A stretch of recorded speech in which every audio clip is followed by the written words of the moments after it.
Bonjour à vous tous et bienvenue à cette nouvelle série Let's Play du jeu Romance Christmas. Mon nom est Regals et j'espère que vous allez bien.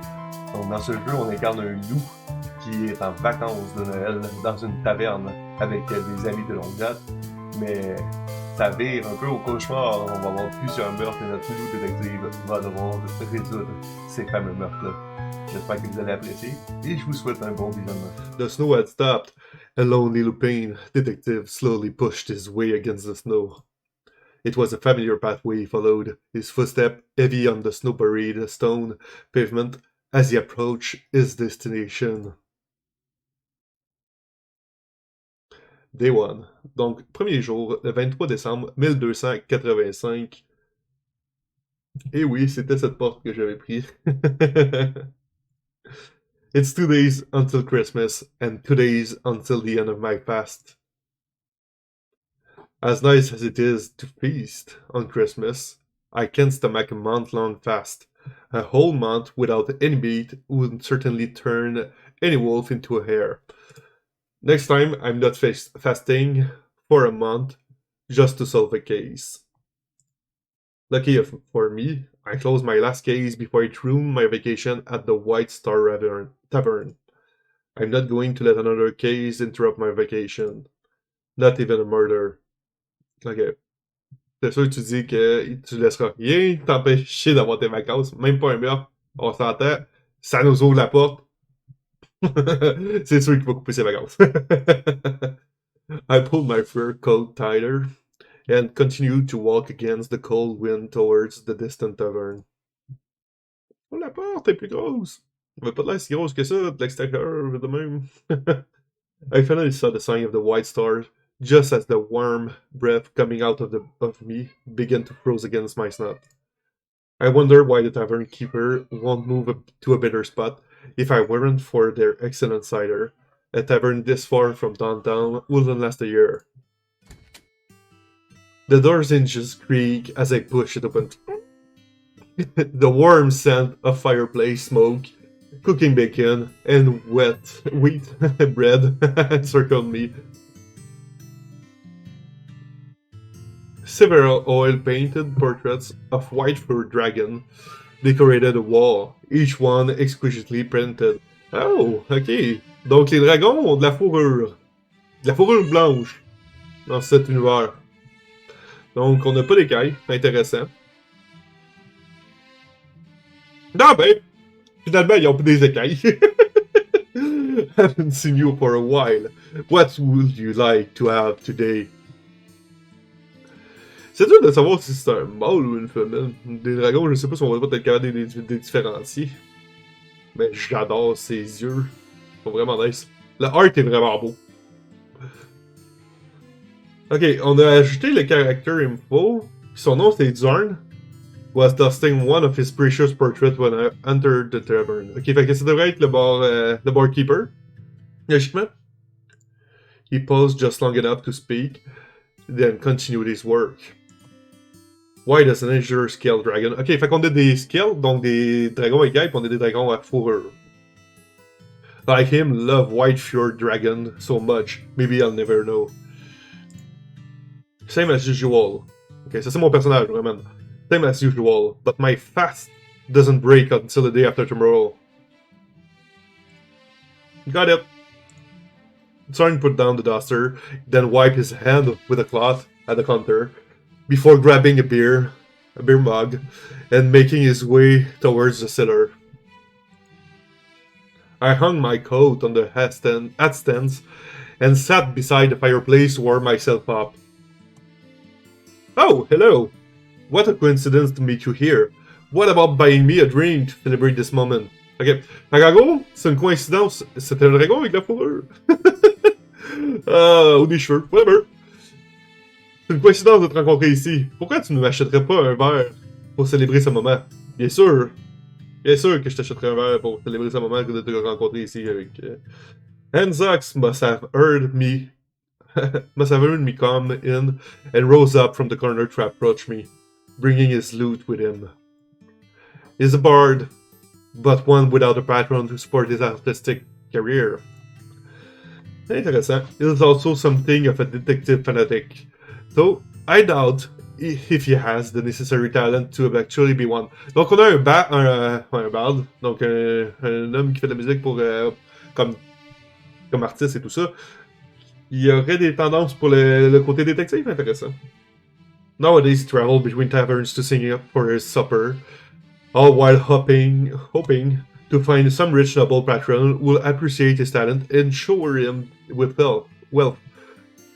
Donc, il se promène de taverne en taverne pour ses... puis il chante pour ses soupers et tout ça. Intéressant qu'il essaie de trouver peut-être quelqu'un qui va pouvoir l'endosser pour son côté artistique. Oh, what a coincidence! I'm flattered that Roman, the great detective, still reminded me. I'd never forget a guy who can distract me every time when possible. Not on purpose, but still impressive. Of course I do. You left such an impression on me last time, when I was trying to solve that case, and you... Whoa! Qu'est-ce qu'il a fait? I'm really sorry about that. Please, no. N'en dis pas plus. Je suis vraiment désolé de tout ça. N'en dis pas plus. S'il te plaît. Ne reviens pas là-dessus. Hansax fled, clutching his loot. Okay, great. Save the pint for myself. It's almost dinner time, but there's no other customers here. Is it because of the heavy snow? I'm starting to feel thirsty after staying by the fireplace for too long. What's keeping Sarn from bringing me up the booze? On se rappelle que Sarn est parti nous chercher de la bière dans le grenier en haut. As I look around, I spot a guy covered in a priestly robe and veil, wearing a silver oak...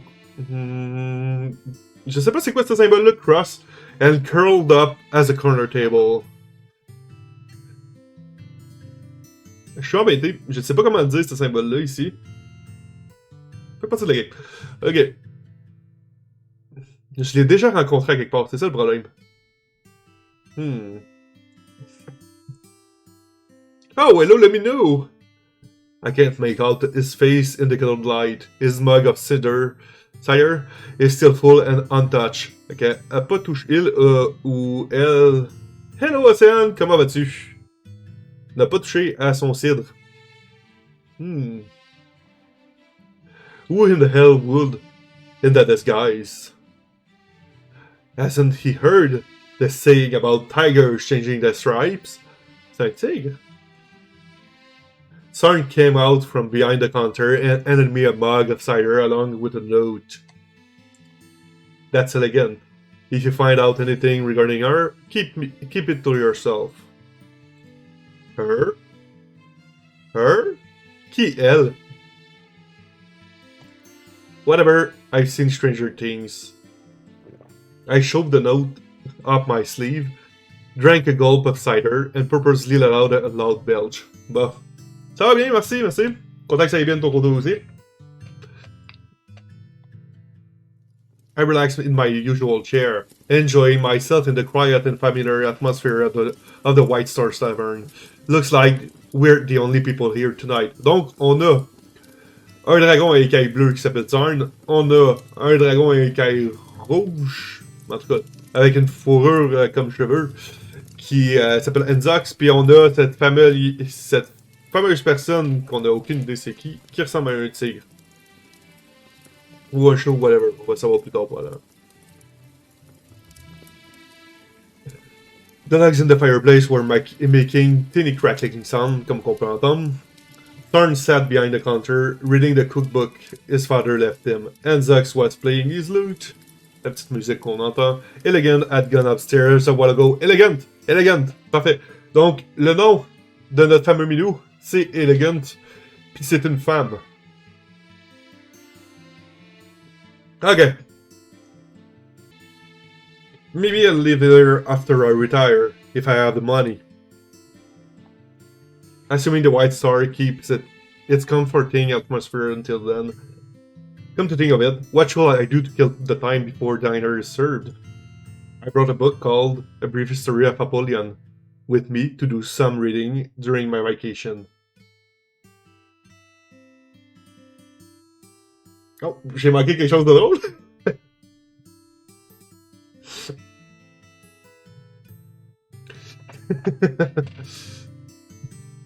Although, I don't really think this little book can tell me anything about my homeland. I don't already know, you know.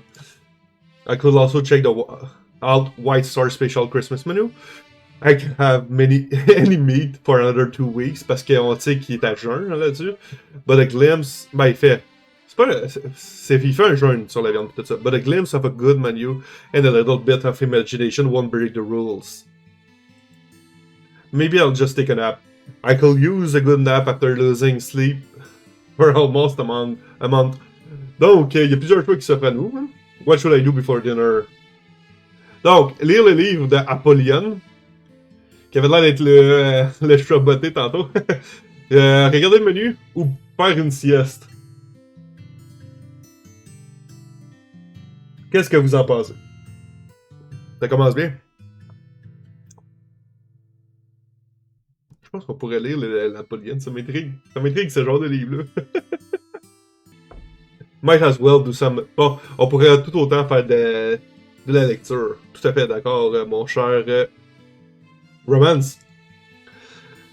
Donc, j'ai sorti le livre A Brief History of Apollyon, que j'ai emprunté à une scène de crime. Oh, wow. Ok, dans mon sac que j'ai emprunté, wow. Ok. It's a cheap little book, printed with movable type printing and distributed among the citizens of Apollyon. The king believes that if the citizenry know more about the country's history, they'll be more loyal. That's the reward. The minister who invented the printing technique and built the 3 machines to print these things day and night. Donc, c'est comme un peu un lavage de cerveau, finalement, qu'est-ce que c'est de faire.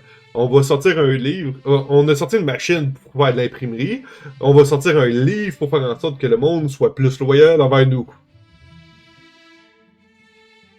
Almost.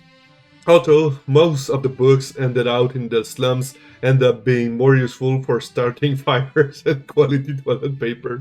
Oh, wow. Ok, c'est sûr. D'autres ont fait comme... Ils ne doivent même pas savoir lire. 1, pour commencer. 2, c'est sûr que c'est plus utile pour eux autres d'avoir un feu ou du papier de toilette. Non, parce qu'on s'entend que les slums, c'est les quartiers pauvres. Still, it's better than nothing. A Brief History of Apollyon. Dedicated to the great Elias II. May God bless him and his subject, and may the sun shine upon his glorious land forever. Apollyon, the country we live in, was established by the father of Elias II, Elias I the Pioneer. On 4th September 1169, a great earthquake endangered the reign of the ruling nobles. After the earthquake brought as God's punishment on the blasphemous nobility, God chose Elias I the Pioneer to execute his divine wrath. Elias I the Pioneer led his loyal soldiers of various species from Rinth, our glorious capital, and created the country of Apollyon that we know now. Elias I noticed the strife and discrimination caused by age-old hatred between species. Thus, he decreed that all species in Apollyon would be equal. On 1st September 1230, Elias II ascended to the throne after Elias I's demise. Truly a blessed land of equality. Okay.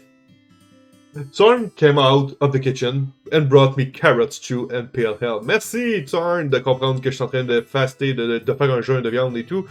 Donc, il m'emmène des carottes. Oh, thanks. Je disais merci. You see, I don't really want to cook anything related to carrots, but given that you're still fasting... What about fish? It's not that I don't like your stew, but fish is way better. Unfortunately, my fishmonger fell in his fishing hole the other day. Oh no! Oh god! I'd love to serve you some smoked herring. I can't stand carrots too either, as a chef or as a dinner. Bon appetit! He returned to the kitchen, then brought just a bowl of lamb stew. Oh wow, I'm jealous! Je suis jaloux! Elegant est revenu. Hesitated a moment, then took a seat at the corner table. Oh man, sa face a changé, elle est là, wouh! She glanced at me, and I quickly looked elsewhere. Elle a d'avoir pris de l'herbe à chat.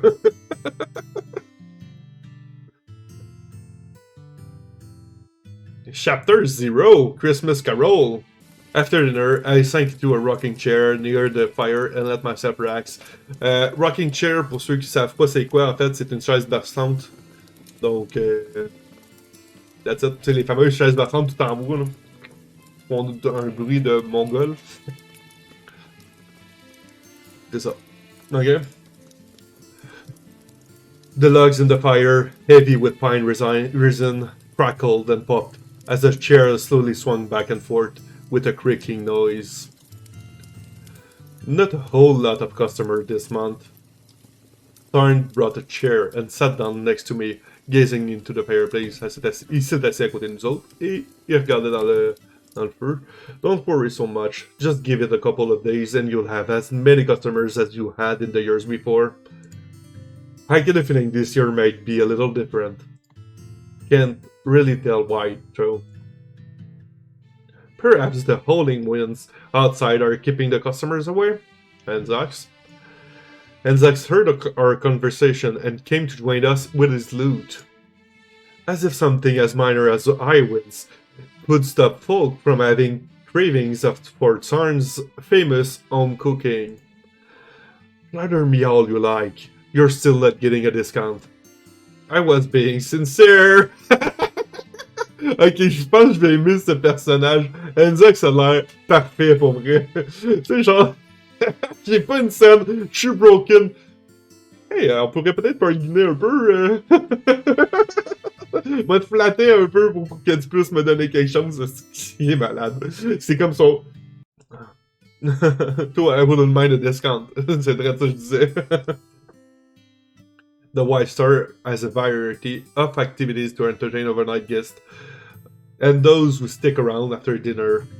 There's a dart competition Saturday evening. Oh, une compétition d'art. Nice.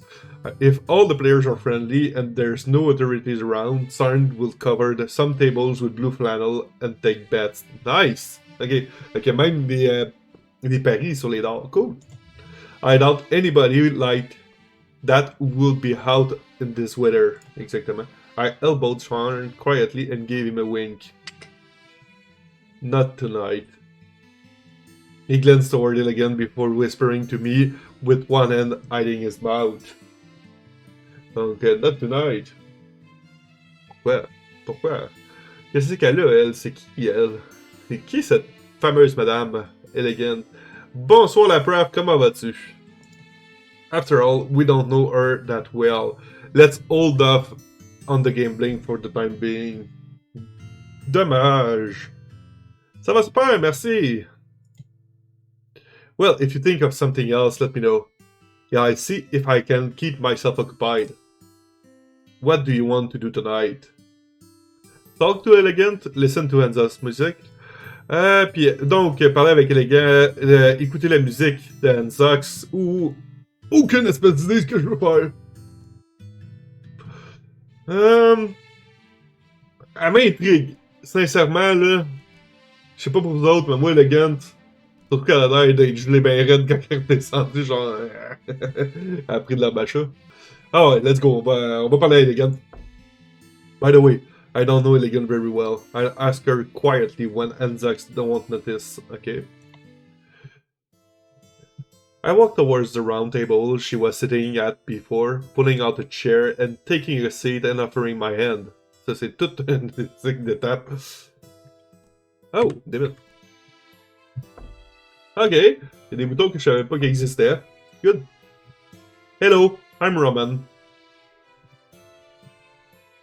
Pas de réponse, mais elle a fait. Elle a levé les yeux. I waited for Elegant to reach out for a handshake, but it seems she didn't want to.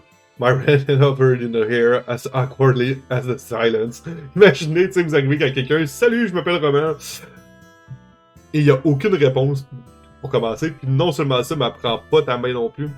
C'est awkward comme situation. Fait qu'il reste juste une chose à faire. Cacher ta main. Oh! Hello! Apologize if I'm disturbing you. I was about to push my chair. Surtout avec un regard. Ouais, tu sais, le regard comme...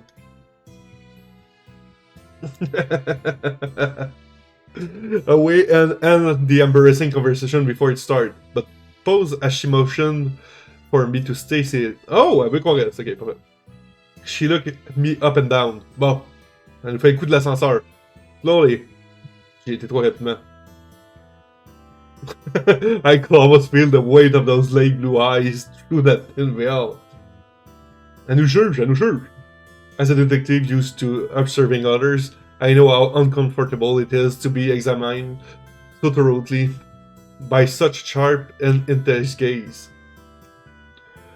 You are on good terms with the owner of this tavern, are you not? Well, you could say that, but how can you tell? The way you pass the information is too obvious. Oh, elle a vu la note du début. I felt naked. It was like her eyes were peering through me and into my soul. You need no fret. I do not care about your business. I would imagine, a detective like you has more than a few informants. I didn't notice until now that I was involuntarily biting my left thumb. It was another tick. I had since I was young. I still haven't managed to break the habit. No need to be polite. Just tell me why you came to me. Well, if you insist. Relieved, I unclenched my fist and took out my handkerchief to wipe the sweat from the pads. Actually, I came here to ask. Oh! Your race, your seater, your gender. Eh wow, ben là, on sait que c'est une fille. Je ne demanderai pas son genre. Sa race. Est-ce que ça m'importe tant que ça, que de savoir c'est de quelle race qu'elle vient? On a dit depuis tantôt que tout en fait était égal dans les races, fait que je vois pas pourquoi on commencerait à parler de sa race. On peut parler de son cidre. Elle n'en a pas pris. On le sait qu'elle a pas pris une goutte. Not interested in actually drinking from your glass? Exactement, on a remarqué qu'elle n'en buvait pas, n'est-ce pas? I prefer to remain sober, in case something unexpected happens. At this moment, Anzac suddenly came up.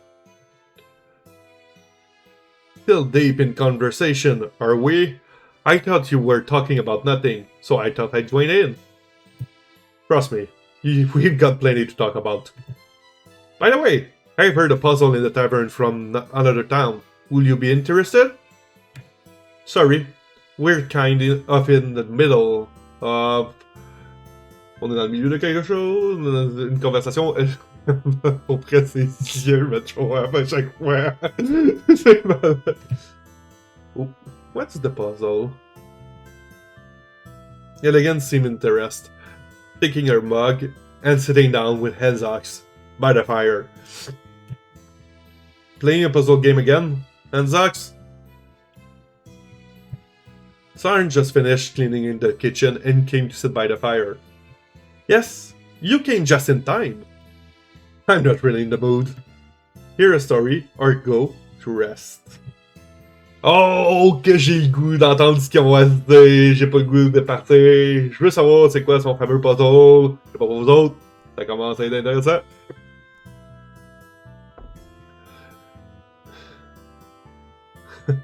It's not like you've got anything better to do. You can just listen and let us solve the puzzle if you want. I'd better do it by myself than leaving it to you guys. Let's start, Enzox. Enzox cleared his throat, then caressed his lute, and said, One night, in a small farming town famous for its barley, the only windmill in the town came to a stop. This was the first time it happened. Okay. Since the mill was so vital to their work, the villagers rushed out to check the mill. From afar, the villagers saw the windmill blades were no longer rotating. They thought that the sudden wind and snow had broken the transmission shaft that ran the mill. The villagers came to the mill, the ground covered in thick snow over their ankles. Oh boy. The dark wooden mill towered over them in the white expanse. The blades turned in an ominous position, looking like an inverted cross.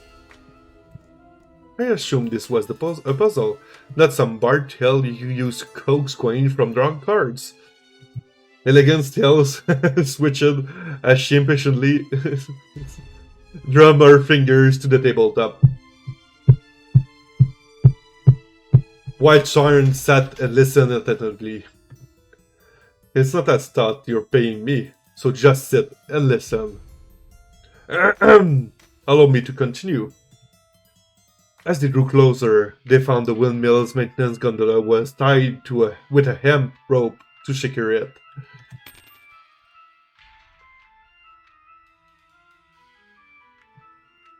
How? Donc on a une clou.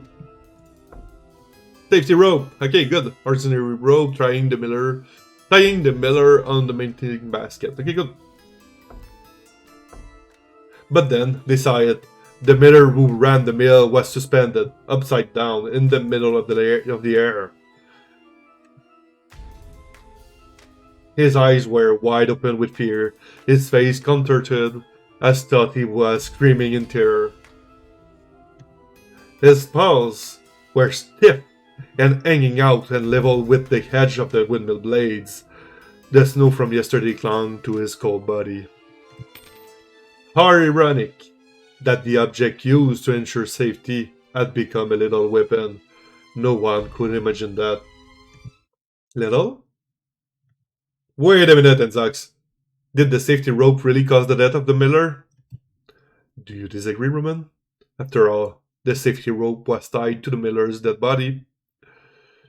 Yes, but why can the safety rope be the murder weapon?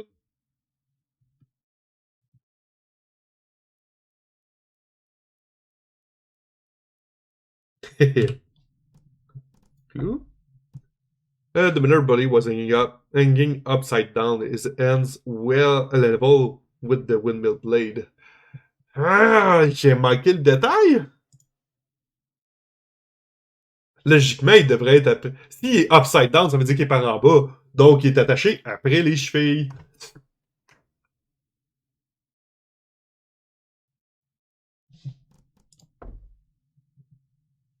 Il devrait être au niveau des ankles, right? It can be deadly if it's tied to the ankle. Is it like that sport from overseas? What do they call it? Bungee jumping? Wow, qu'on ça dans leur époque, man. Ils font vraiment du bungee. C'est parfait. Correct. A safety rope is typically tied to the ankle or waist. Considering the position of the body, the only possible way was tied by the ankle, to the ankle. Donc on sait, c'est sûr que si t'as la tête par en bas, c'est pas logique. Il aurait été plié en deux si ça aurait été au niveau des hanches. Si ça avait été au niveau du cou, il aurait été pendu dans la bonne position, puis là il est pendu la tête en bas. Fait que c'est sûr que c'était par les chevilles. That is indeed true. But there must be something that killed the miller. We can discuss that next. Go on then, Henzox. As I was saying, the miller had died in a windmill, where he had spent his night and days. The local police initially determined that the whole miller was trying to repair the windmill while he was drunk. He had slipped, lost his footing, and fallen from the repair gondola. However, the cause of death was still unclear, though his head might have struck the windmill. The townsfolk invited one of the greatest detectives in the realm to investigate the scene. He was an old-fashioned detective and refused until he was paid no less than 13 rayar and all travel expenses. 13 rayar? That's 910 seed! For just one case, that detective could eat fried lamb chops every meal for a month if he hadn't vowed to fast until Christmas. Il parle de nous. Ok, on cherche cher. I wish my cases paid that well. Fait qu'il parle pas de nous autres. Ou on fait juste passer ça comme. Continue. Doing that. I thought you were worth the price. And thus start to laugh, but stopped when I glared at him. When the townsfolk came to his humble residence, he was seated behind his great desk, playing with a prism he had brought from the capital Grand Bazaar. Sunlight from the small window passed through the lens and scattered into a rainbow of color. After listening to the villager's account, the detective struggled to get up from his easy chair with a cane, then asked his only servant to call the carriage. This will be one of his few field investigations. One problem was that the description of the crime scene is not detailed enough to his liking. Another problem was that the case sounded so bizarre. And the biggest problem was that the glib bard could not get to the point. Oh, me suis trompé de voix. And the biggest problem was that the glib bard could not get to the point. C'est le gars. J'ai tellement tout lu one shot que j'étais comme, ça fait pas de sens avec l'histoire. Then, why don't you tell the story? The sudden interruption meant Enzo's blushing with anger. No. That's fine. The details make the story more vivid, even if they are irrelevant. Alors, on a déjà fait la rencontre de 3 personnages hauts en couleur. Tout d'abord, Enzox, qui est notre fameux barde, un dragon rouge, qui risque d'être assez intéressant. On a Elegant aussi, qui est un chat de la cathédrale, comme on peut voir avec un phi sur son habillement. On a aussi Tarn, qui est notre fameux dragon à écailles bleues, qui est notre barman, le propriétaire de la taverne où on est. Donc, où c'est que tout ça vous mener? On va le savoir avec les futurs épisodes. Entre-temps, si vous voulez voir l'action en live sur Twitch, vous allez avoir le lien juste ici. Sinon, vous pouvez toujours le retrouver dans la description de cette vidéo. Je vous souhaite une excellente fin de journée ou une excellente fin de soirée, dépendant de ce que ça fait à vous. Prenez soin de vous et à la prochaine. Bye bye.